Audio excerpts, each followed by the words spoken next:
The executioner's gloves were new. Imported leather, 60 deniers. The town of Falaise itemized it in the public ledger, right beneath the cost of the rope. Because on January 9th, 1386, the condemned wasn't human. It was a pig, and she was about to hang for murder. The baby was 3 months old. The sow had gotten into the house, climbed to the cradle, and, well, the infant's face was gone by the time they found it. So the village did what any rational society would do. They arrested the pig, placed her in the same prison cell they'd use for a human murderer, summoned witnesses, convened a tribunal, and dressed her in men's clothing for the execution. Not as a joke, as protocol. Because in medieval France, if an animal committed murder, it wasn't just put down. It was prosecuted, full trial, legal representation in some cases, and over 200 documented executions, mostly of pigs, because pigs had the audacity to roam freely and occasionally eat children. If the idea of a legal system that hanged livestock in tiny human costumes is the kind of bureaucratic insanity you want to uncover, make sure you're subscribed. Because it gets worse. The Falaise execution wasn't an outlier, it was routine. In 1379, a herd of pigs rioted in Saint-Marcel-le-Jussy. They killed a swineherd's child. The court identified the 3 pigs directly responsible, sentenced them to death, and then pardoned the rest of the herd as accomplices. Because apparently, mob mentality applies to livestock. In 1457, a sow in Savigny murdered 5-year-old Jehan Martin. Her 6 piglets were found at the scene, covered in blood. The court held a separate hearing for the piglets, examined the evidence, and acquitted them. Not because they were young, though the judge did note their innocence, but because there was insufficient proof of direct participation. The legal system gave piglets the presumption of innocence. Think about that. Now, you might be wondering why anyone thought this made sense. And here's where it gets genuinely disturbing. Medieval pigs weren't the pink, docile farm animals we picture today. They were closer to wild boars, aggressive, dangerous, and they roamed the streets freely, scavenging garbage alongside children. A pig could absolutely overpower a toddler. And when one did, the community faced a theological crisis. Because in the medieval worldview, God created animals to serve humanity. Humans were made in God's image, animals were not. So when a pig killed a child, it wasn't just a tragedy. It was a cosmic inversion. The natural order had been violated. And violations required correction, public correction. The trials weren't about revenge.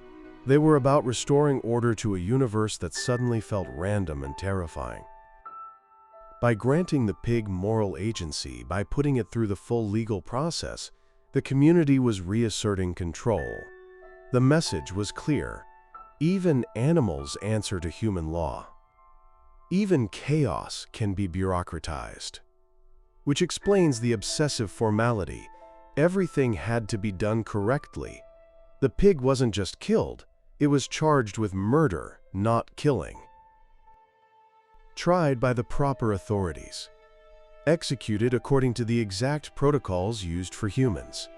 Hanging, usually. Sometimes burning at the stake. In 1266, a pig in Fontenay-aux-Roses was burned alive. In 1557, one was buried alive in St. Quentin. The executioner always received new gloves afterward, the same symbolic payment given for executing a person. Because legally, morally, theologically, the pig had sinned. And sin required atonement. But there was also a political angle. The right to execute criminals was a privilege reserved for local lords. Building a gallows was a flex. One pig in the 15th century sat in jail for 5 years before execution, not because the trial was complex, but because the local lord was waiting for permission from the Duke to build his own gallows. When Duke John the Fearless finally said yes, it wasn't just about justice. It was about power. And also about not having to pay for pig feed anymore. The spectacle itself served multiple purposes. It was a warning to negligent parents. Lock up your animals. Watch your children. It was public entertainment in an era with limited options. And it was a communal ritual. A way to see that justice, both divine and secular, had been done. Of course, not everyone was convinced. Even in the Middle Ages, some scholars found the whole thing absurd. Because if the goal was to restore the natural order, why did you need a trial at all? Just kill the pig and move on. But that would have been too simple, too efficient, too human, and medieval bureaucracy was nothing if not thorough. The practice eventually faded during the Enlightenment. Rationalism took hold. People stopped believing animals could sin. Trials became what we'd recognize today, reserved for beings capable of moral reasoning. But for nearly 5 centuries, across France, Germany, Italy, and beyond, animals faced the full weight of human law. Pigs, mostly. But also rats summoned to court and tried in absentia when they didn't show up. Locusts excommunicated for destroying crops. A rooster burned at the stake in 1464 for laying an egg, which was considered unnatural. And in one case, a donkey acquitted because witnesses testified to her good character. The donkey walked free, the pigs did not.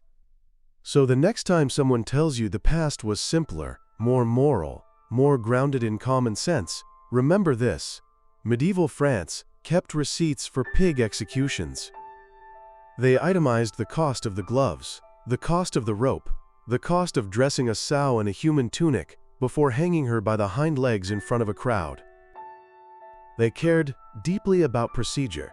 They just applied it to livestock.